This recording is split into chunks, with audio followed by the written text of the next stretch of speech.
Olá, amigos que nos acompanham aí pelas redes, pelo YouTube, né? Mais um mês da nossa revista Espírita. Eu sou Alba Cirne, trabalhadora do Núcleo Espírita Fraternidade e Amor, e esse mês nós estamos aí em coordenação diária do estudo do Evangelho de Jesus do 23º Conselho Regional Espírita, né? Nossos amigos aí, a Mônica e a Mariana, que são do Bueno Bradão, e o Fábio, e é de Santa Rita do Sapucaí, mas mora um pouquinho distante de nós, mora em Munique, na Alemanha, e nós quatro estamos aí na coordenação da área do estudo do Evangelho de Jesus, né? E esse mês, na revista, é um mês especial para o Espiritismo, né? Vamos lembrar de algumas datas importantes. No dia 2 de abril, comemoramos o nascimento do nosso querido Chico Xavier, que deu uma contribuição muito rica, muito valiosa para a nossa doutrina, para o movimento espírita, tantos e tantos livros, além das suas comunicações, de tanto auxílio ele trouxe a tantas pessoas, né, quando encarnado. Também é um mês que nós comemoramos 160 anos do Evangelho segundo o Espiritismo, que foi lançado no dia 15 de abril, em Paris. E também é o mês que a gente completa 167 anos do Evangelho segundo o Espiritismo, e no dia 18 de abril, né, foi o lançamento também em Paris.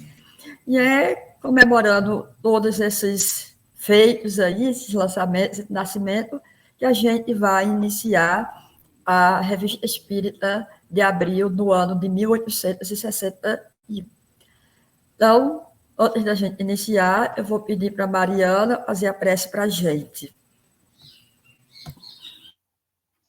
Que possamos elevar os nossos pensamentos a Deus, ao Mestre Jesus, agradecendo por mais um dia que Ele está nos concedendo, agradecendo pela oportunidade desse trabalho e pedindo para que Ele possa nos bem intuir, né, durante essa gravação e principalmente também olhe e abençoe todos aqueles que vão assistir esse vídeo e que possamos sempre aprender com o estudo da Revista Espírita, do Evangelho, do Livro dos Espíritos e de todas as obras, a meditar e principalmente depois colocar em prática todos os ensinamentos em nosso dia a dia. Que assim seja.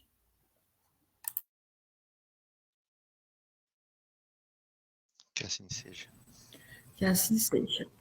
Então, para iniciar, o Fábio vai falar sobre mais uma palavra sobre o senhor Descanel. Eu nem sei como é que fala esses nomes, mas é por aí. Fábio, é com você. Tá. Obrigado, viu, Alba, pela introdução. Um prazer estar aqui com vocês e poder refletir um pouquinho sobre o trabalho de Allan Kardec, além daquele que a gente costumeiramente vê nos livros, né? Bom, esse artigo que nós vamos comentar hoje, ele está altamente vinculado a um outro artigo. Por isso que ele chama mais uma palavra sobre o senhor Deschanel. Porque já teve palavra antes, no mês anterior da revista, e agora ele vai dar mais uma palavra. Então eu preciso fazer pelo menos uma introdução na palavra anterior, o que aconteceu, para a gente poder falar sobre o que é essa mais uma palavra. Bom, em primeiro lugar, quem que é esse senhor Deschanel, né? Por que ele é tão importante? Ele é um jornalista da época que fazia artigos para revistas, para jornais, e tinha um jornal muito importante que era o Jornal do Debate na França, naquela época. E ele era especializado nisso, temas mais polêmicos para fazer debates na sociedade. E esse senhor, ele era especialista, né? E ele foi convidado pelo Didier, que era editor dos livros de Allan Kardec, a comentar o Livro dos Espíritos. Só que ele fez um comentário que ninguém esperava, né? Quando ele foi convidado a fazer o comentário, ele falou assim: olha, eu posso até fazer o comentário, mas você tem que me dar o direito de ser livre. Eu vou falar o que eu quiser, posso? O senhor Didier falou assim: bom, tudo bem, pode falar o que você quiser, né? O nosso trabalho é limpo, é puro, é bom. Mas esse homem, ele falou bem mal da doutrina espírita. E falou indiretamente mal do Allan Kardec. Basicamente, ele quis dizer assim, ó, a doutrina espírita refuta-se por si mesma, basta expô-la. Depois de tudo, ela não está errada por se chamar simplesmente espírita, porquanto nem é espírita e nem é espiritualista. Ao contrário, baseia-se no mais grosseiro materialismo. Eu fico imaginando Allan Kardec lendo isso, falar que o espiritismo se baseia no materialismo. E só não é divertida a doutrina espírita porque ela é ridícula. Então foi assim que o homem ele fez 24 colunas de comentário nesse jornal. Então foi um comentário super extenso, super trabalhado, que saiu em novembro de 1860 nesse jornal. Bom, o Allan Kardec, primeiramente, falou assim, nós vamos fazer assim, eu vou esperar, eu não vou responder já, eu vou esperar. Mas deu para perceber que ele ficou mexido. Eu vou esperar porque eu quero ver a reação popular. E aí, ele esperou 3 meses e em março ele publicou alguma coisa na Revista Espírita a respeito disso. Mas ele não respondeu lá no jornal. Né? Então ele fala assim, ó, uns comentários de Kardec. Nada conhecemos de mais malévolo, de menos científico e, sobretudo, de mais longo do que o artigo desse homem. O que poderíamos dizer seria inútil para os adeptos do espiritismo, porque eles já sabem o que eu vou dizer, e não seria completo bastante para convencer os incrédulos. Portanto, né, trabalho perdido. Aí ele fala assim, ó, essa parte eu achei muito importante. Quando vemos uma mãe desolada pela perda de um filho querido encontrar inefáveis consolações na doutrina, a sua adesão aos nossos princípios tem para nós 100 vezes o preço da conversão do que um ilustre qualquer. Então ele põe um pé para trás, o Allan Kardec fala assim, eu sei quantas mães nós consolamos. Eu sei quanta gente, quanto sofrimento a gente ajuda a aliviar, quantos aflitos a gente ajuda a aliviar. Isso para mim é muito mais importante do que eu convencer algum ilustre por aí, tentando debater com eles, né? Então, nós vamos fazer o seguinte, eu vou só mandar uma carta para o senhor Deschanel, mas eu não vou publicar nada nesse jornal. Aí ele manda a carta para o senhor Deschanel e fala assim, vos rogo a gentileza de publicar no mesmo jornal que eles encontrarão em O Livro dos Espíritos ou em Um Livro dos Médiuns, que acabo de publicar, uma resposta suficiente. Poderão também ler a brochura intitulada O que é Espiritismo, que custa somente 60 centavos. Olha que interessante, gente. Legal saber essas coisas, né? Só pela Revista Espírita que a gente sabe essas coisas da época. Então ele pediu para o homem falar assim, olha, se vocês quiserem saber a opinião do Allan Kardec, dos adeptos da doutrina espírita, leia esses livros. E o homem deu uma resposta a essa carta do Allan Kardec, que o Allan Kardec também não gostou. E aí que vem mais uma palavra sobre o senhor Deschanel, que é o estudo de hoje. Então, aí o Kardec fala assim, sobre essa carta pessoal que lhe enviamos, o senhor Deschanel julgou não dever aquecer ao nosso pedido. E eis a resposta que ele nos dirigiu. Então, a resposta é um pouco longa, eu não vou ler aqui, mas na resposta ele quis dizer assim, olha, quando eu fui convidado para comentar, vocês deixaram eu fazer o comentário do jeito que eu queria, agora vocês não vêm reclamar. Né? Então, eu estou no meu direito. Se vocês têm o direito de resposta. Se vocês não quiseram usar o direito de resposta no jornal, tudo bem. Isso mostra que vocês são muito educados, porque, na verdade, vocês me deram carta branca para falar o que eu queria, então, agora não vem pedir para eu fazer outras coisas que não foi o combinado. Aí o Allan Kardec quis dar mais uma palavra a respeito desse senhor Deschanel por causa dessa carta. Então, ele fala assim, ó, o Allan Kardec, o último juiz dessa discussão, desse problema que nós estamos agora, em instância última, é o público. Sobretudo, o público futuro, que é alheio às paixões e às intrigas do momento. Então você vê que ele estava com sangue quente. E ali na época ia dar um debate, ia dar um bafafá, ele falou assim, bom, o público do futuro vai saber disso daqui e vai saber julgar melhor. Aí ele fala assim, por outro lado, eu não posso me importar com isso, pelo seguinte, olha só, os elogios obsequiosos dos comparsas não impedem de enterrar para sempre o que é ruim. Então ele fala assim, se você pegar uma coisa que é ruim, você pode elogiar à vontade, é sempre ruim, né? E aí ele fala assim, e o que é realmente bom sobrevive, apesar das injúrias, da inveja e do ciúme.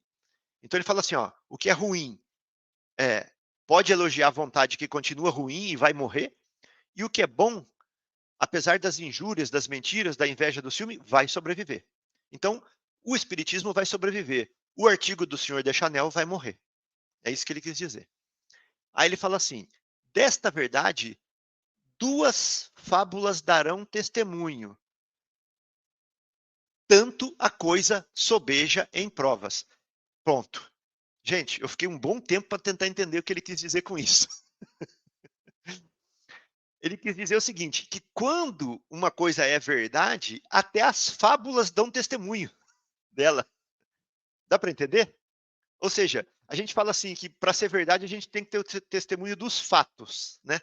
Mas quando ela é verdade mesmo, não precisa nem de fato, até a fábula dá testemunho.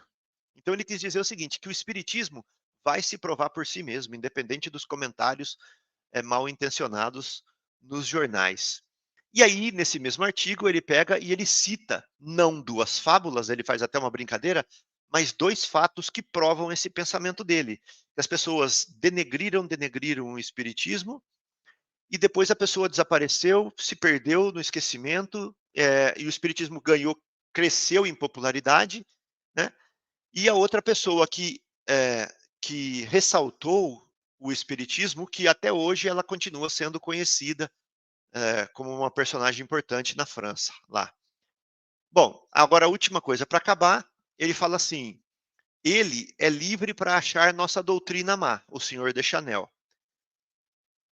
Ele pode achar nossa doutrina má, detestável, absurda e pode gritar de cima dos telhados tudo isso. Mas nós esperávamos uma lealdade dele, uma publicação da nossa carta, pelo menos, para retificar a alegação falsa que ele fez, né, que atinge a nossa reputação no que tange a acusar o professor, né? Não, que tange a nos acusar de professar e propagar as nossas doutrinas, as próprias doutrinas que combatemos como subversivas da ordem social, que é a doutrina materialista.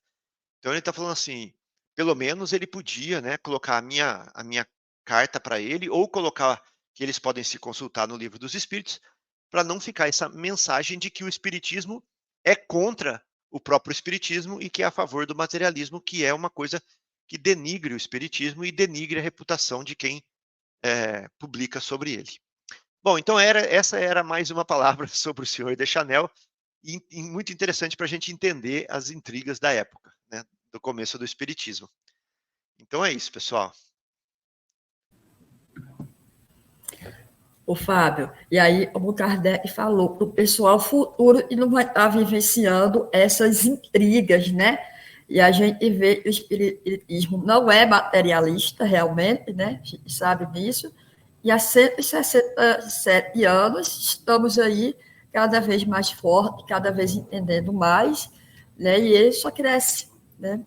Então, bom artigo a gente vê aí, aconteceu lá dos bastidores do passado, né? Então, agora a Mônica vai falar para a gente sobre O Mar, pelo senhor Michelet. Nossa, é coisa, o Fábio vai corrigindo aí nossos erros franceses, né, meninas? Vamos lá, Mônica.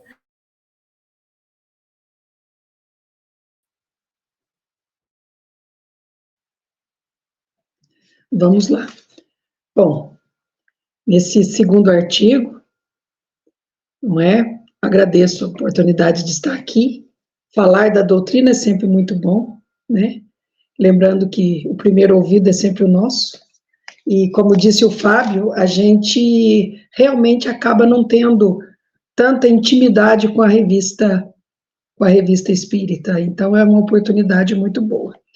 E o artigo que eu estudei se chama O Mar.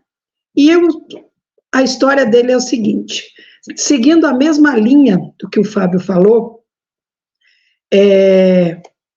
um jornalista chamado Taxile Delorde publicou um artigo, uma crítica de forma bastante espirituosa e cômica sobre o livro de um outro autor, também francês, o senhor Jules Michelet, intitulado O Mar.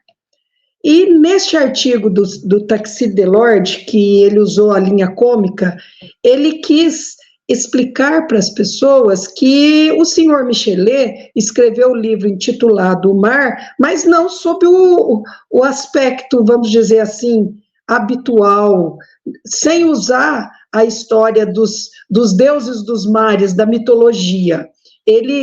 O livro O Mar falava de um aspecto mais psicológico. E aí, usando a ironia, ele fala que Netuno, né, o deus dos mares na mitologia romana, não conseguiu mais dormir depois da publicação desse livro, porque era um livro de muitas futilidades, e que os próprios deuses da mitologia, né, os deuses do Olimpo, tiveram que mudar de vida, perderam o direito de ser deuses e tiveram que viver outra vida. Então, um deles foi ser produtor de peixe em larga escala, outro deus foi ser gerente de casa de banho, os tritões, os que não morreram, foram viver de exibições em feiras, tudo para ironizar e troçar do livro chamado O Mar, que tinha sido publicado em 1861, né? Livro de autoria do senhor Michelet. E esse jornalista, sem saber, sem nem acreditar, falava coisa muito mais séria do que ele imaginava falar, né? E Kardec discorreu sobre isso para mostrar o quanto que, mesmo sem acreditar em espiritismo, sem querer saber de doutrina espírita, ele falava de assuntos relativos e confirmava o que o Livro dos Espíritos, recentemente publicado, né, 1857, já dizia sobre o assunto, né? E aí Kardec explica que, primeiro, o vocábulo Deus, na antiguidade, era usado de uma forma muito ampla, muito elástica, né? Todos os seres que se pensava estar acima da média da humanidade, né, mas eram colocados na conta de deuses, né? E, inclusive, nós todos, né, viventes da antiguidade, passamos a usar o vocábulo Deus para designar o Criador do universo, né? E a mitologia usou muito o termo Deus. E aí Kardec explica que os espíritos, como hoje, como na época de 1861, sempre existiram e sempre se manifestaram. Só que, para a época, para a antiguidade, eles se manifestavam, não era entendido o que eram, de onde vinha e como acontecia, nem todos viam, e na conta do fantasioso das religiões da época, eles eram também chamados deuses, porque eles eram vistos como maravilhosos, como muito mais do que a média da humanidade. Então, essas manifestações espirituais, eles foram chamados de deuses, e isso deu origem à mitologia, né, grega ou romana. E, assim, né, isso, sem querer, já prova a existência de espíritos, né, como estando na origem da mitologia.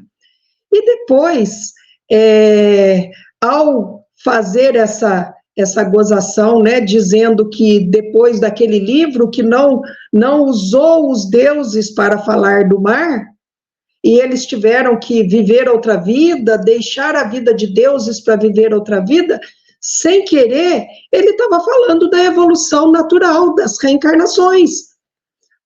Uma vida, ao viver uma vida como deuses, esses espíritos foram divinizados, adorados, os poetas falavam deles, né? A literatura deixavam eles mais heróis ainda. Ao passar do tempo, esses espíritos que se manifestaram e foram divinizados, eles tiveram que renascer como pessoas comuns, né? E pode-se crer, dizia o Kardec, que inclusive algum deles pudesse ainda estar encarnado na época, 1861, vivendo uma vida comum, tentando a sua evolução, não mais como Deus, mas como espírito comum, né? E assim, Kardec nos fala que o senhor Taxile Delorde, jornalista, ao querer fazer uma gozação, né, troçar do livro O Mar, ele falou de coisas muito mais sérias, ele falou de reencarnação, das mudanças, né, da evolução, falou da hierarquia dos espíritos, não é? E coisas que ele nem acreditava e nem consideravam verdades. E aí, uma fala muito interessante do Kardec, que ele diz que os deuses, com o cristianismo, eles foram despojados daquele prestígio, né? Com a vinda do cristianismo, todo mundo passou a entender que aqueles seres mitológicos nada tinha de heróis nem de sobrenaturais. O cristianismo já deu a eles outra conotação. Eles já passaram a ser visto como mitologia, né? Apenas histórias que foram propagadas pelos poetas e escritores da época. E com o espiritismo, eles foram reduzidos a seu justo valor. Espíritos como todos os outros que se manifestam e por não serem entendidos ou não estar dentro do conhecimento da época, são colocados na conta do maravilhoso, do sobrenatural. Então, o espiritismo veio dar a eles o justo valor. E assim, Kardec diz que o jornalista, ao tentar ironizar o livro de um historiador, porque Michelet era um historiador, embora ele escrevesse mais sobre a ótica psicológica do que historiográfica mesmo, ele falou de coisas muito mais sérias, que ele nem tinha conhecimento e também nem acreditava, dando assim mais um crédito para a doutrina espírita, que era tão jovem nesta época, né? Se o Livro dos Espíritos tinha sido publicado em 1857, 1861, 4 anos só, né? E ele vinha confirmar fatos escritos e explicados pelo Livro dos Espíritos, sem querer e sem saber, como muitos na época, né? O senhor Taxile Delorde não foi o único, né? Muitos na época, ao tentar ridicularizar ou desacreditar, acabaram falando coisas muito mais sérias. Como disse, muitos fazem e falam do espiritismo de forma muito mais real, sem nem o saber. E é isso que trata esse artigo. Interessante, né, amor? Olha, é engraçado. A pessoa não acredita e acaba defendendo sem nem querer, né? Muito bom, então. Vamos agora para a Mariana e vai falar sobre Jules Michel. É com grande alegria que a gente está aqui, ainda mais no abril, né? Que o abril é um mês tão importante para o Espiritismo. E meu primeiro artigo trata da evocação de Jules Michel. E quem era Jules Michel? Jules Michel era um jovem que desencarnou aos 14 anos de idade e foi evocado 8 dias após o seu desencarne. E ainda eles trazem a observação, que depois nos vai ser importante, que ele era amigo do filho de uma das médiuns da equipe, que era a senhora Costel. Então, como se trata de uma evocação, eu resolvi trazer alguns pontos e relacionar com a doutrina. Então, a primeira coisa é quando o Jules Michel fala que está vivo. Ele fala, eu estou vivo, eu ando, eu enxergo, eu estou vivo, né? E isso faz a gente relembrar que é uma das bases do Espiritismo, que é a imortalidade da alma, né? Mas a imortalidade da alma não é algo exclusivo do Espiritismo, né? Se a gente pensar e pegar, né, ao longo da história, os egípcios já acreditavam na imortalidade da alma, os indianos, os gregos, na época de Pitágoras, isso mesmo está no Livro dos Espíritos, na questão 222. Então, acreditar na imortalidade da alma não é nenhuma novidade, já é algo milenar. Mas o Espiritismo, ele tem uma outra característica. Ele trata da imortalidade da alma de uma maneira muito racional, né? E ao tratar a imortalidade da alma do jeito que o Espiritismo trabalha, ele mostra muito da justiça divina, né? Porque se a gente pensar que se fosse só uma reencarnação, muita coisa não seria justa. E outra coisa que o Livro dos Espíritos, na questão 222, deixa claro, é que muitas pessoas têm medo das próximas reencarnações. Só que a gente sabe que as próximas reencarnações vão ser fruto do que a gente está vivendo. Então, tudo está ali ligado na lei de ação e reação, que depende de como a gente vive o nosso livre-arbítrio.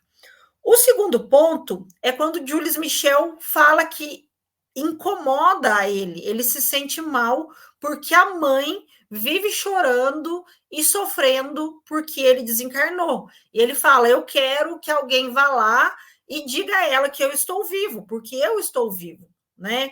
Então, nessa parte, primeiro, né, complementando o que os colegas já disseram, a figura do espiritismo como consolador, né? Imagina uma mãe que vê seu filho adolescente desencarnar, a tristeza que assola, né, a sua alma. Porém, o espiritismo traz todo esse consolo, né? Porque na verdade ele perdeu o corpo de carne, ele não deixou de existir. E outra coisa também que a gente pode falar, que é uma parte do evangelho, que é deixar aos mortos cuidar de seus mortos, né? Porque o que realmente prende a gente são as lembranças, são os laços verdadeiros, os laços de amor, e não os laços da carne, né? Essa certeza que o que prende é o amor, e o amor, ele é eterno, né? Num terceiro ponto, Jules Michel, ele comenta na evocação que alguém, né, está enxergando ele, que ele está do lado direito da mesa, né? E isso a gente vê desde aquela época, né, quando já estava sendo publicada a codificação da mediunidade, né? Se alguém está vendo Jules Michel ao lado da mesa, é porque Jules Michel estava podendo ser visto graças à mediunidade de alguém.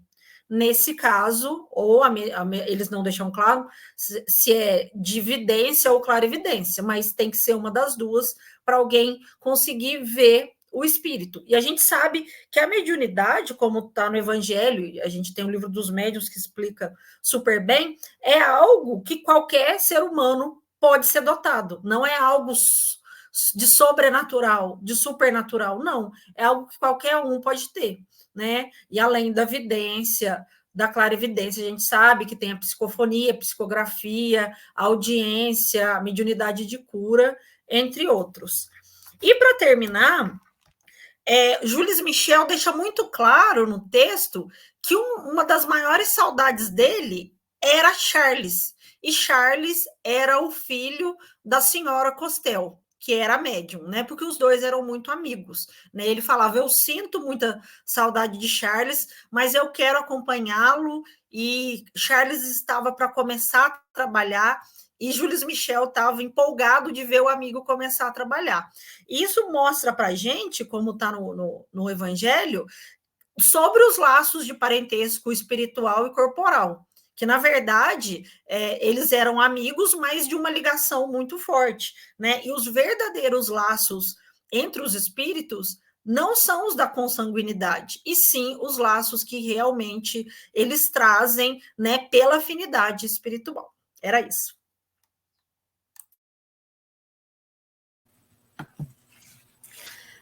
E aí a gente lembra novamente de Chico, né? E quantas mães não foram consoladas, inclusive a gente lembra até um julgamento, né? Foi usado, né? Onde até um pai que não acreditava na vida após a morte se rendeu, né? A esse fato devido às comunicações do filho, né? Até mesmo no julgamento. Então, boa lembrança aí também. A gente vê, gente, e Kardec, parece que ele vai montar a revista Espírita mês após mês, um artigo ligado ao outro, né? Muito interessante mesmo. Então, agora vamos falar sobre uma correspondência. Ela foi enviada pelo Conde X de Roma para Kardec em março de 1861. Né? Ele escreve uma carta bem extensa, onde ele fala que há cerca de 4 anos ele está se ocupando das manifestações espíritas, que na família dele tem uma pessoa que é médium, e eles, inclusive, recebem manifestações de ordem superior, ele usa esse termo lá, ordem superior, e que eles têm lido e relido o livro dos espíritos, que já perdeu parentes, pessoas que lhe eram caras, e quão grande alegria foi para ele saber, e elas continuam vivas, porque chegou a se comunicar com alguma dessas pessoas que falam que estão bem, né, no plano espiritual. E aí ele fala, e antes só existia um nada, antes dessa crença dele, desse estudo, digamos assim, eles começaram a fazer com o livro dos espíritos e o trabalho mediúnico, né? E o nada era horrível. Do nada estava a incerteza atormentadora. E depois desse conhecimento, não existe mais essa dúvida, e é só uma alegria. E cada vez a crença em Deus se torna maior devido a esse fato. Então, é mais um destaque, a gente fala, né? E a gente vai até complementar isso aqui nessas cartas, né? Nessa correspondência. Como não acreditar em Deus? A Mariana trouxe a questão da justiça. Se fosse uma única vida, e Deus seria realmente justo, né? Então, a encarnação nos traz muito consolo, né? Então, a doutrina é realmente consoladora. E aí ele fala que precisa de um guia para fazer um trabalho melhor, né? Eles ainda têm algumas dúvidas, né? Para a prática das comunicações. Lembrando que o Livro dos Médios foi lançado nesse ano de 1861, em janeiro. Ele morava na Itália, então o livro deve ter sido lançado ali na França. As coisas antigamente não movimentavam tão facilmente quanto hoje, né? Então, talvez ele não tivesse ainda conhecimento do Livro dos Médios. E aí, Kardec fala, e realmente era bastante comunicações, né? Muita coisa, e ele é como se ele tivesse separado, né, um agora e outras para outras edições da revista, né? E aí ele trouxe a comunicação de um espírito. Eu até achei as respostas desse espírito romantizadas, poéticas, né? Bonita a forma que o espírito escreve, né? E aí ele começa, né, a comunicação, né, lá do senhor Conde X, perguntando se o espírito conhece o livro dos espíritos. E ele fala como não conhecer, né, a obra dos espíritos. Aí, os médios, eles eram bem fatos realmente, né, quando eram questões assim complementares, digamos. E aí ele, para não deixar dúvida, igual Kardec fez no livro dos espíritos, para não deixar dúvida, pergunta. A gente percebe que os espíritos parecem já estar meio ali irritados, né? Mas eu já falei, né? Então, e a gente vê algo um pouco disso, né? E ele fala, né? Como pode o espírito não conhecer suas obras? E ele fala assim: tudo bem, eles que trabalharam no livro dos espíritos conhecer, mas os que não trabalharam conhecem? E eles falam que sim, E há uma comunhão entre os espíritos que nós, humanos, não vamos conseguir entender, né, devido ao nosso egoísmo. E também ele fala algo assim, eu achei bonito, né? Não vedes senão pelas estreitas janelas de vossa prisão, ou seja, a nossa matéria, nossos sentidos são limitados. Nós não sabemos o plano espiritual, né? Apesar de já termos passado por lá, provavelmente muitas vezes a gente não lembra, né? Então, assim, nossos sentidos nos limitam. E no plano espiritual não há essa limitação, né? Ele vem falar né? Então, e entre os espíritos há essa comunhão, a solidariedade nos pensamentos, né? Então, todos sabem da existência do livro dos espíritos, né? E ele fala que não trabalhou, né, nesta obra, e essa missão foi para espíritos muito mais elevados, né? Muito acima dele, né? E que o livro dos espíritos, eu também vou ler, eu achei muito bonito. É uma árvore que já lançou sementes fecundas em toda a terra. Essas sementes germinam, logo amadurecerão, e em pouco tempo serão colhidos os frutos. E aí a gente vê hoje, aí, quase 170 anos após, né? Os frutos estão sendo colhidos até hoje, e teremos muito para colher, né? Ele pergunta se não dá para temer, né? Se não é de temer os difamadores, né? E aí ele fala também, quando se dissipam as nuvens que obscurecem o sol, este brilha com mais vigor. E basta o sopro de Deus para dissipar essas nuvens, né?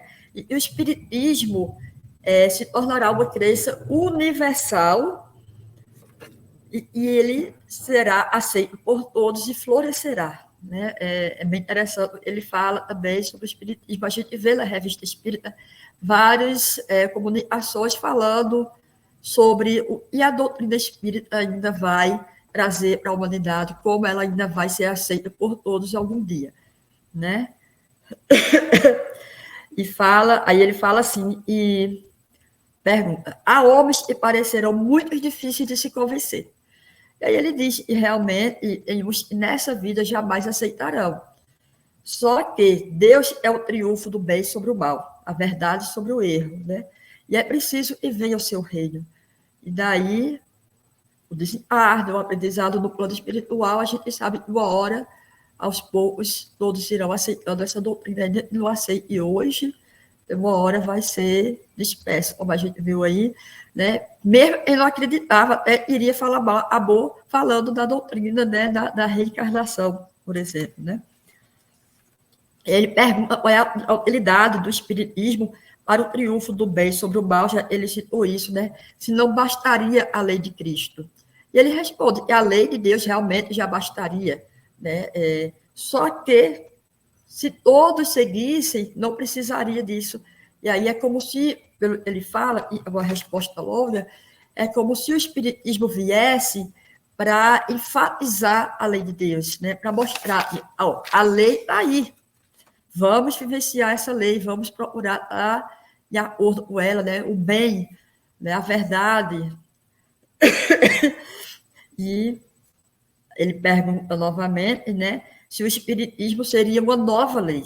E ele fala, não é uma nova lei, né? É uma interpretação, e aí eu vou ler, e também achei interessante. As interpretações que os homens deram da lei do Cristo têm gerado lutas que são contrárias ao seu espírito. Deus não quer mais que a lei de amor seja um pretexto de desordens e lutas fratricidas. E a gente vê, gente, quantas guerras tiverem e tem, né? Em nome de Deus, né? Em nome de religiões, essa coisa toda, né? Então, se a lei de Deus está aí para falar e isso não é certo, e ainda assim a gente não aprendeu, então vem o Espiritismo para tentar ser enfático em relação a essa questão, né? Então, ele fala assim, o Espiritismo está destinado a restaurar a unidade da crença, pois a confirmação e o esclarecimento do cristianismo, que é e será sempre a lei divina, e que deve reinar em toda a terra, cuja propagação vai tornar-se mais fácil por este poderoso auxiliar. E o auxiliar é o Espiritismo, a doutrina espírita, né? Então, é só para a gente ver aí a importância da doutrina espírita, né? Até mesmo para a gente se guiar mais pela lei de Deus, que é única e universal, né? Agora, a gente vai iniciar a segunda rodada, e vai ser com o Fábio, né? Ele vai falar sobre a inveja nos médios, tá vendo, gente?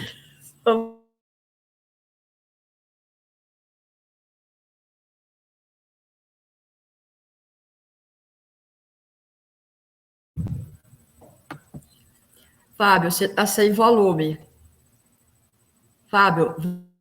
Sim, eu estava falando aqui, testando antes de ver se ia sair Tá o bom. microfone desligado. Tô brincando.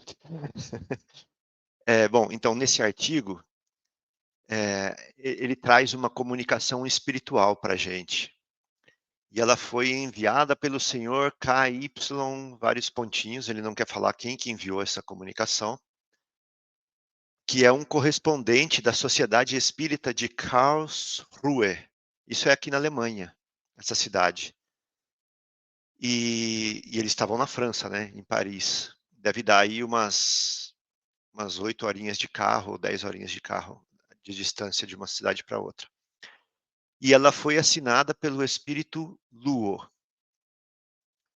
Então, sobre a inveja dos médiuns, né? A inveja nos médiuns afasta de sua frente. Ele está falando assim, ó, afasta a verdade de sua frente.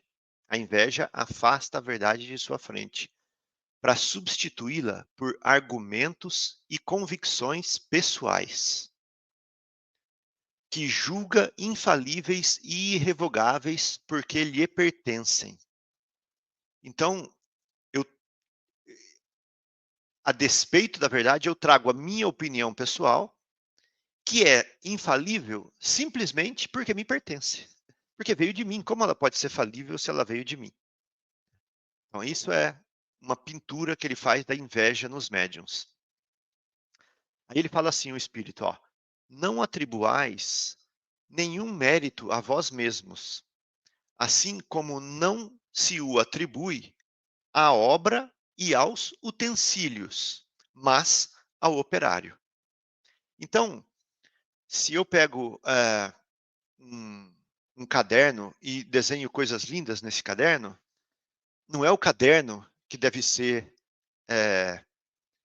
exaltado, mas sim o artista que pintou no caderno, né? Então ele está falando que quando a gente dá uma mensagem, que não é para exaltar o médium, é para exaltar o espírito que deu a mensagem.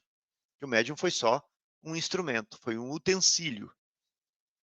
Lembrai-vos bem de que não passais de instrumentos, de que Deus se serve para manifestar ao mundo o seu espírito onipotente. Então, o médium é um instrumento. E que não tendes nenhum motivo para vos glorificardes de vós mesmos. E eu lembro que o próprio Jesus falou assim, por que me chamais de bom? Né? Bom é o Pai. Então imagine nós, médiums, querendo destaque. Deus não considera a posição material de uma pessoa para lhe conferir o espírito de santidade. Então não é porque você é presidente da casa espírita, não é porque você é palestrante mais querido da casa, não é a sua posição, né, que vai te conferir espírito de santidade. Porque às vezes tem uma Lívia que fica lá 25 anos no quartinho e é uma santa que está lá, né, cuidando da casa, criando harmonia, ajudando na criação dos filhos, e é desconhecida pelo mundo. Bom, lembrai-vos bem. Não, aí ele fala assim, ó. Então, não vamos conferir santidade, né, a uma pessoa pela sua posição material. Bem longe disso, já que muitas vezes exalta-se os humildes entre os humildes, para dotá-los com as maiores faculdades. Você vê onde Jesus nasceu, né? A família e a cidade onde ele cresceu.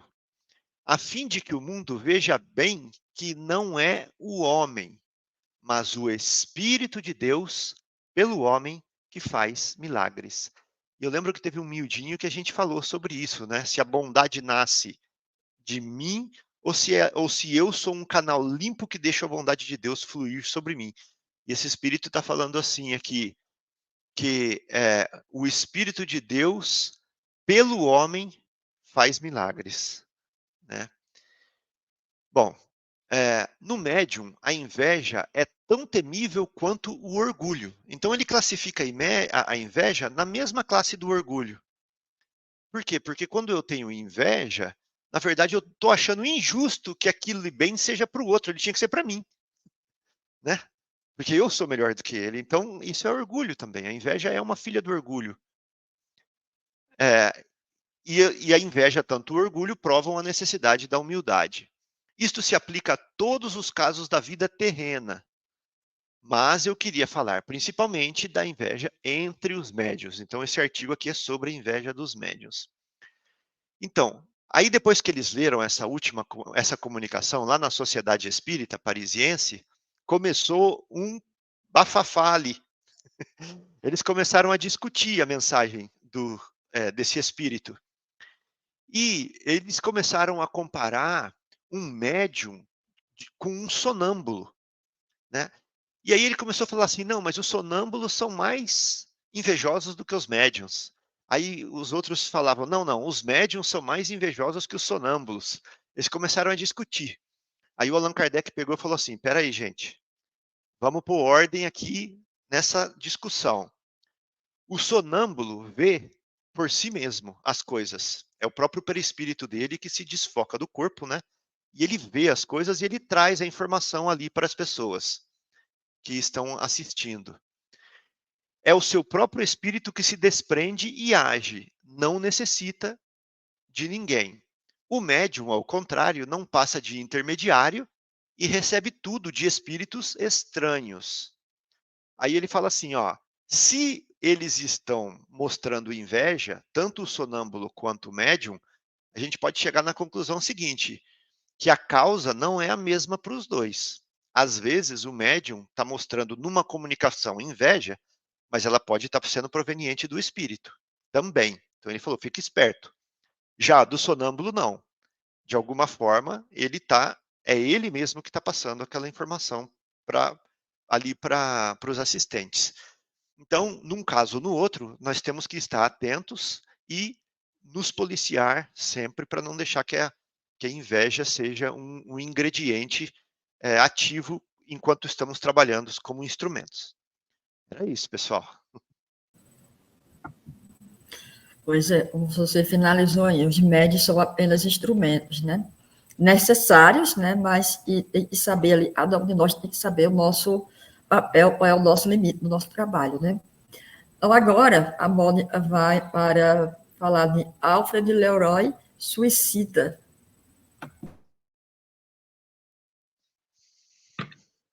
Bom, vamos lá.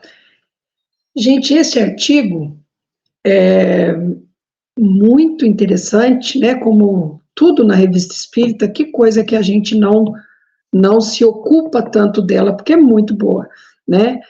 Ele trata da evocação de um espírito, nesse caso suicida, e é uma informação muito, muito clara, muito forte, e deixa uma lição muito, muito forte, né? De novo, um esclarecimento grande que pode trazer consolo e pode evitar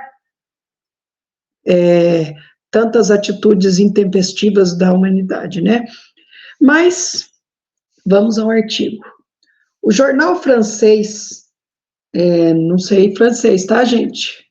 Le siècle, que significa o século, né? Que ele esteve ativo por muito tempo. Eu lendo, ouvi que ele esteve ativo até 1932, olha só. E no dia 2 de março de 1861, ele traz a notícia de um suicídio. O jornal conta que trabalhadores, ao se aproximar do serviço, na região de Villemontier, que é um condado na região da Normandia, ao se encaminhar para o serviço, se depararam com uma pessoa que se enforcou pendurada num pinheiro muito alto. E aí o comissário de polícia foi chamado e descobriu-se que, né, ele tinha nos bolsos, tinha um bilhete, depois uma carta e os documentos. Descobriram que o nome dele era Alfred Leroy, né, mas ninguém reclamou o corpo, que foi para o necrotério. Na carta que ele deixou, deixa muito claro que ele, digamos assim, acredita que ele não tinha outra alternativa e acredita também que a decisão não foi só dele, né? Ele acredita, assim, tipo, que a culpa não foi só dele, ele foi levado a isso e não tinha outra alternativa. E, como era comum, né, na época, né, as reuniões para evocação, esse espírito foi evocado poucos dias, né, poucos dias depois da morte dele pelo suicídio. E nesta conversa, nesta evocação, muitas informações interessantes, gente. No começo, quando ele foi evocado, ele veio dizendo que ele estava bem. Isso causou uma certa estranheza, porque os médiuns daquela reunião sabiam que a sorte de um espírito suicida não é nada fácil, e ele dizia que estava bem.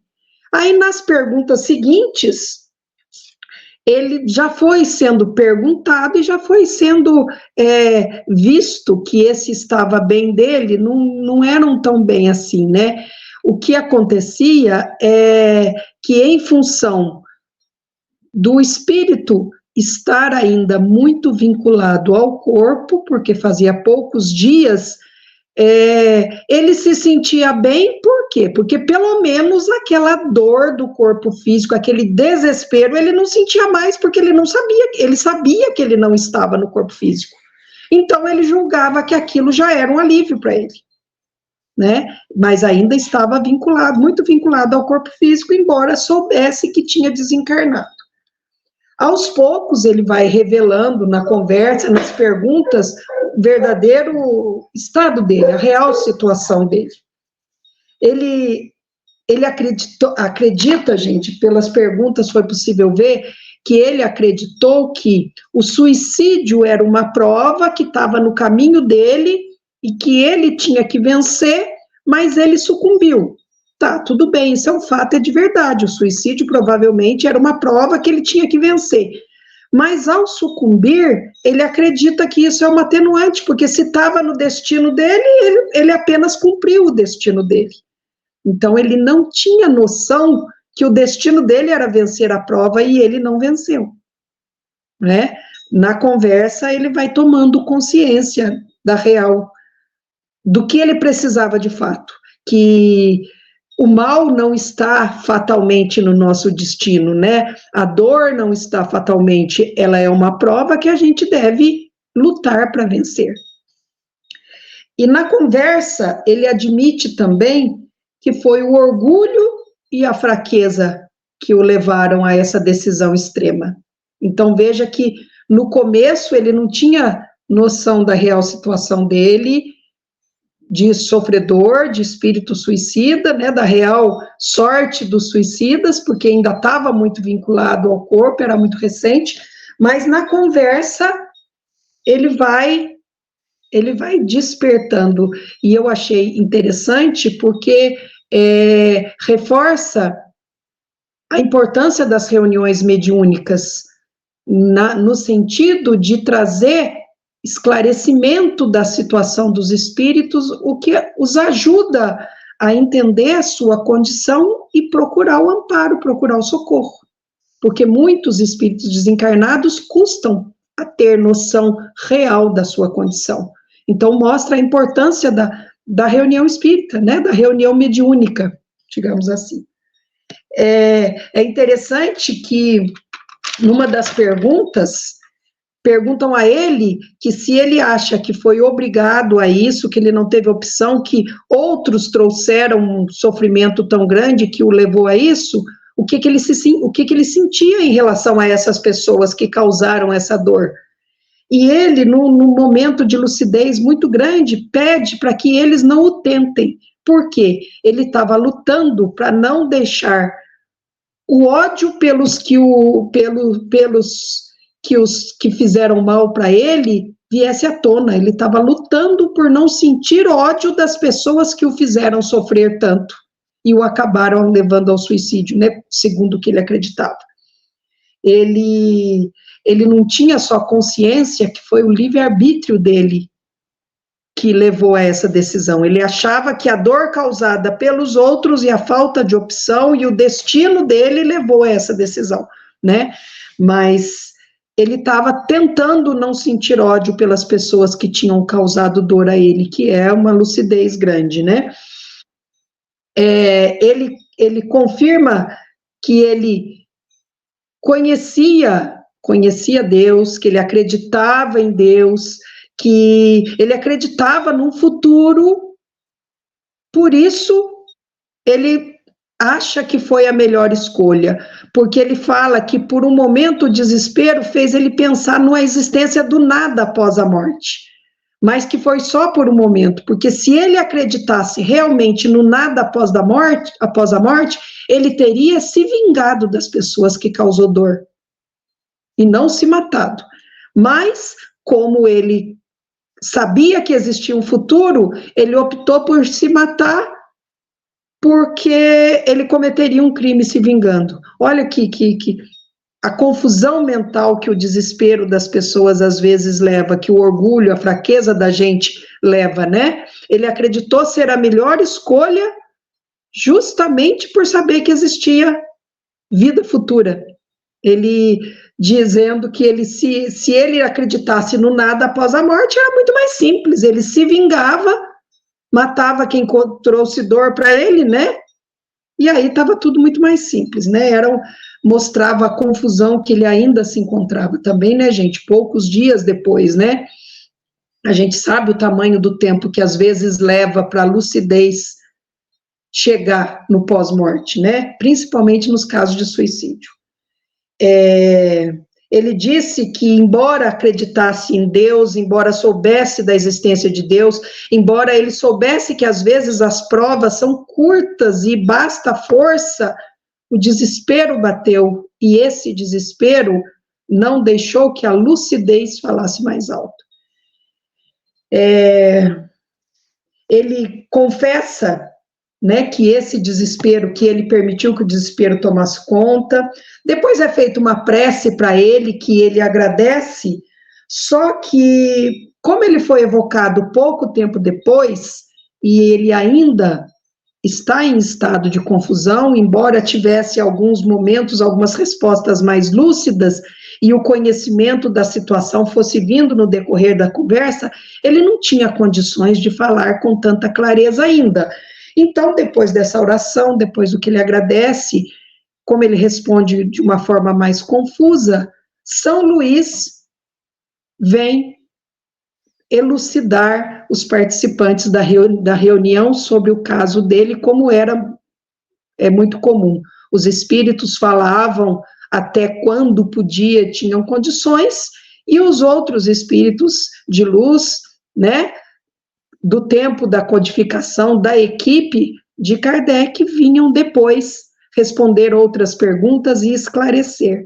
Então, São Luís veio trazer outras respostas, né?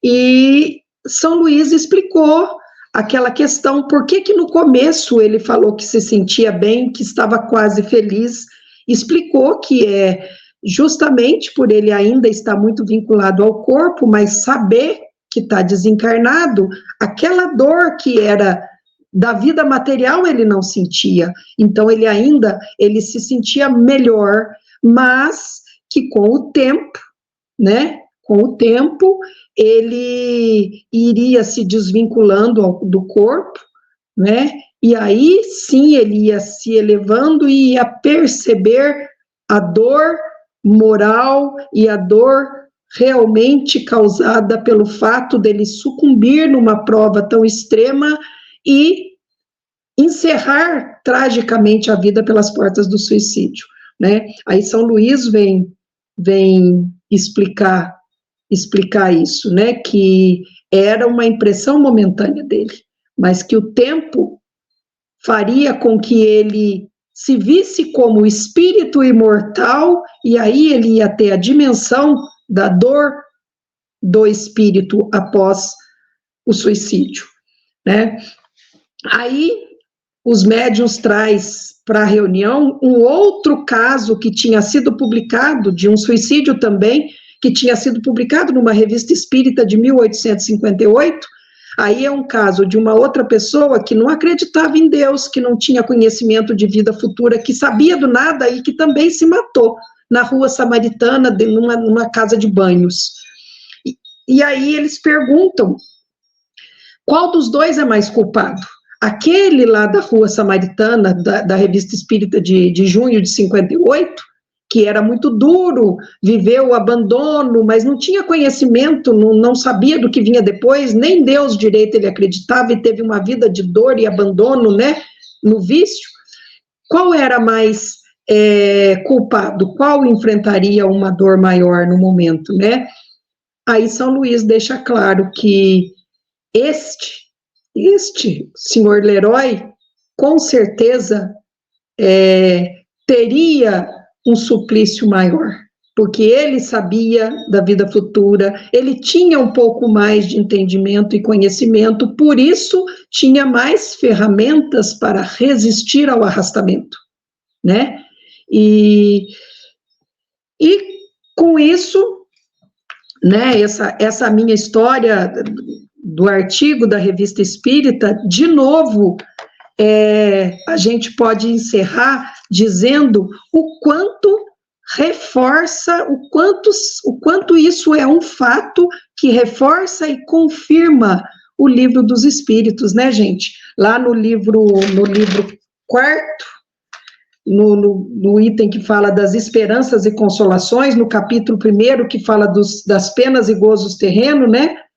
No item que fala dos desgostos pela vida do suicídio, tem lá as perguntas de 943 até a 957, e uma observação muito interessante depois desta última, que fala do suicídio, da justiça, do destino dos suicidas, o quanto as palavras e esta evocação só vêm confirmar o que os espíritos já deixaram no livro dos Espíritos, principalmente na última pergunta sobre esse tema, que é na pergunta 957, que vou ler só a pergunta: quais são, em geral, as consequências do suicídio sobre o estado do espírito?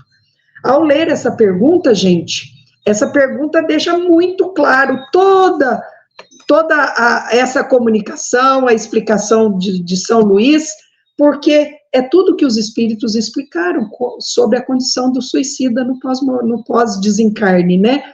Então, de novo, a evocação, o fato, deixando muito claro e confirmando de novo o que o Livro dos Espíritos já tinha trazido, né, em 1857.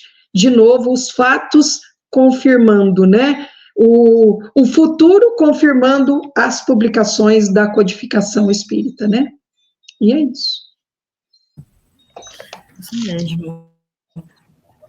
Mônica, a gente sabe e Alá, todos se virem, né? Muito será obrado e muito recebeu, né?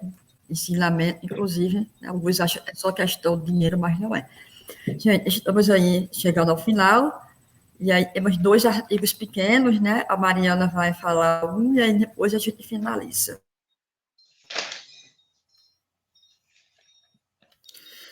O meu próximo artigo trata-se de um texto que foi enviado para a Revista Espírita pelo senhor Sabó, de Bordeaux, e que se chama Vai Nascer a Verdade. Nesse texto, o senhor Sabó, ele faz uma comparação como se o espiritismo tivesse nascendo e a humanidade fosse a sua mãe. Daí ele fala, inclusive, das dores do parto, né, da dificuldade do espiritismo ter nascido, E o primeiro ponto é a época em que o Espiritismo veio nascer, né? Que ele fala em seu texto. O Espiritismo nasceu na época correta, saudável, com os pulmões fortes, né? E por que o Espiritismo nasceu na época correta? Se a gente pensar da vinda do Cristo para a publicação do Livro dos Espíritos, foram 1857 anos, né? Então, será que se a gente colocasse tudo isso da doutrina espírita lá na época em que Jesus estava na Terra, isso ia dar certo? Com certeza não, porque as pessoas, que na verdade éramos nós, né, mas naquelas reencarnações passadas, não estaríamos preparados para tanto conhecimento. Então, o Espiritismo nasceu após o Iluminismo, a Revolução Científica, que isso deu toda a base, o alicerce, para ele ser entendido. A segunda coisa que o senhor Sabó fala no texto é sobre os inimigos. Ele fala, essa criança acabou de nascer e já tem inimigos. E entre os inimigos que o senhor Sabó aponta, ele fala principalmente do egoísmo e do orgulho, né? Que eu acho que quase toda a parte das obras básicas a gente vê isso. E se a gente for lá nas obras póstumas, Kardec comenta sobre isso, né? Primeiro, ele fala da importância do egoísmo e do orgulho, porque isso deriva da parte do instinto de conservação. Então, é importante que se tenha o orgulho e o egoísmo. O problema é o excesso de orgulho e egoísmo. O orgulho e o egoísmo em excesso é que é problemático. E uma doutrina tão rica como o Espiritismo, para crescer... o egoísmo e o orgulho, isso não seria possível. Gente, só um instantinho. Deixa eu ver aqui. Não, parece que tá... Deixa eu continuar, perdão. E no final do texto, ele aponta que a nação onde nasceu o Espiritismo, nem por isso vai ser sua pátria. Diz que o Espiritismo não tem pátria, porque ele pode ser profetizado, né, professado por pessoas de qualquer país, porém que aquela nação onde o Espiritismo primeiro fincar sua bandeira será uma nação abençoada. E se a gente vai lá no livro Brasil, Coração do Mundo, Pátria do Evangelho, né? Humberto de Campos tem uma parte que ele fala exatamente isso, porque dizendo que às vezes nós, os brasileiros, chegamos até um certo tipo de inveja das nações muito ricas e poderosas, e que aqui não é esse o objetivo do Brasil. O objetivo do Brasil é ser uma nação onde se dê vida ao espírito. E a gente sabe que o espiritismo no Brasil, ele tem uma característica diferente. Enquanto alguns países se desenvolveu amplamente a parte científica, aqui no Brasil a gente sabe que a parte moral e também a parte de caridade, ela é muito prezada. Era isso. Obrigada, Mariana. É isso mesmo, né? O Fábio, que mora aí na Europa, já deve ter visto lá na França os lugares que eu passei em Paris, né? E seriam importantes para o espiritismo, né? Onde Kardec residia, onde foi lançado o Livro dos Espíritos, né?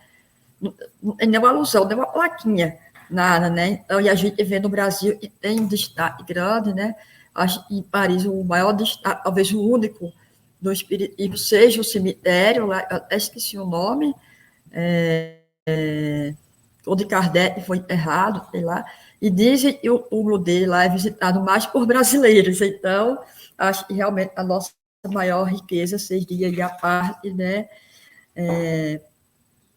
evangélica, digamos, não só no espiritismo, mas em tantas outras religiões. Então, para finalizar e rapidinho, o último artigo é o Progresso de um Espírito Perverso, né, da revista de dezembro de 1860, dei lá a citação do espírito Clare, que em vida, ela tinha mais inclinações e levou isso para a vida espiritual. Nós sabemos, nós levamos, né? Quem somos realmente, nossa essência. E em vida, ela conheceu a Médio Costel, já foi falado aqui hoje, né? Então, a Médio Costel começou, através das comunicações, a auxiliar ao espírito da Claire para, digamos assim, para uma evolução moral. Aí ela vem depois, da revista de Abril, dar uma breve comentário, né? E ela já melhorou, digamos, moralmente, né? Ela fala que existe uma moral divina, existe uma diferença entre a moral divina e a moral humana. E Jesus falou, né? Arrependei-vos, o reino dos céus será aberto, falou isso para uma adúltera, né? Não fala exatamente qual é a má inclinação dela, mas como ela cita a questão do adultério, né? Dá a entender que pode ter sido isso. E aí ela fala que a moral divina aceita o outro, né? Quando ele se arrepende, né? Das suas ações, quando ele realmente se confessa, né? Aquele mal que ele fez mudar de lado, existe o perdão, essa é a graça da moral divina. Enquanto a moral humana até fala assim que admite os pecados, a pessoa está meio perdoada, fala sorrindo isso, talvez ela tenha passado por alguma situação assim, mas que é uma hipocrisia, porque, na verdade, não está querendo perdoar verdadeiramente, né? E aí ela dá alguns conselhos para se arrepender dos erros, para ser tolerante, para não seguir pelo lado do egoísmo, para se arrepender realmente daquilo que fez, renunciando ao mal, né? Mudando de lado, por assim dizer, né? Tirar a máscara da hipocrisia que há presente ainda em muitos de nós, no nosso planeta ainda, né? E aí tem uma outra, e esse concluiu de Claire, né? E realmente ela está aí buscando a evolução. E tem um outro também pequenininho, no espírito Adele, que ela, histórias parecidas também, era uma pessoa que, quando encarnada, também tinha mais inclinações, e a médium espírita, a médium da sociedade também, tinha contato com ela, quando encarnada, e essa médium também começa a auxiliar o espírito da Adele, né, falando que e aí ela fala e ao mesmo tempo o espírito era perverso e mau, estava buscando fazer senão o mal, né? Mas ela vai dando bons conselhos a ela, e com o passar do tempo ela também vai mudando de lado, e ela pede para que ore por ela, né, a Adele. E ela obsediou um ser e foi chamada por Deus a fazer o bem, encarnado, né? Mas ela tentou a todo momento desviá-lo desse caminho, né? Não explica qual é a resposta pequenininha, e ela fala que sofre muito com isso e não quer mais fazer o mal, quer mudar de lado e termina novamente pedindo para orarem por ela. Então, a gente vê aí realmente o progresso, não só do espírito, mas de dois, né? Dois espíritos encarnados em outra encarnação eram mulheres, né? E se deixaram levar aí pelas inclinações mundanas, mas estão no plano espiritual trabalhando, estudando para uma mudança, né? Para uma evolução moral e espiritual também. E assim a gente finaliza, né? Agradecendo aí ao Fábio, à Mônica e à Mariana, né, por essa revista desse mês. Agradecendo também ao Chico por todo o seu trabalho, e foi incansável, e a gente estuda muito essas obras que nos auxiliam bastante, né? Sempre gratidão a Kardec por toda a codificação, por ter iniciado esse trabalho e aceito essa missão, que não foi fácil para Chico, não foi fácil para Kardec. Para nós hoje é muito fácil, mesmo assim a gente deixa de fazer muitas coisas ainda, né? Nós temos que saber que não é para nós, não é por nós, é por Jesus, né? Pela lei de Deus. Então, estamos aí, 160 anos do Evangelho segundo o Espiritismo e 167 anos de doutrina espírita com o Livro dos Espíritos. Então, nossa gratidão ao NEFA, do Espírito da Fraternidade de Amor, por nos permitir estarmos juntos hoje na Revista Espírita. E para finalizar, agradecer também a quem nos acompanha, pedir ao Fábio para fazer a nossa prece final.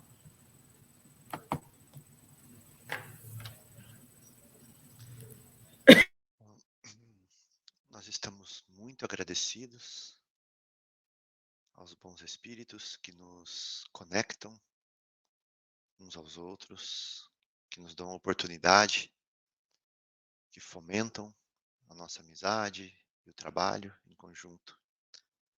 Estamos muito agradecidos a Kardec, a sua equipe, que encarnou para materializar a obra dos espíritos, aos espíritos da codificação que conseguiram essa proeza para a humanidade. E agradecer também a Deus e a Jesus por nos trazerem até aqui e nos despertar com esse cântico maravilhoso que os espíritos nos trazem. Que nós possamos ser instrumentos de Deus e trabalhar ativamente para ajudar a implantar a espiritualidade, o amor, a harmonia aqui na Terra. Que assim seja.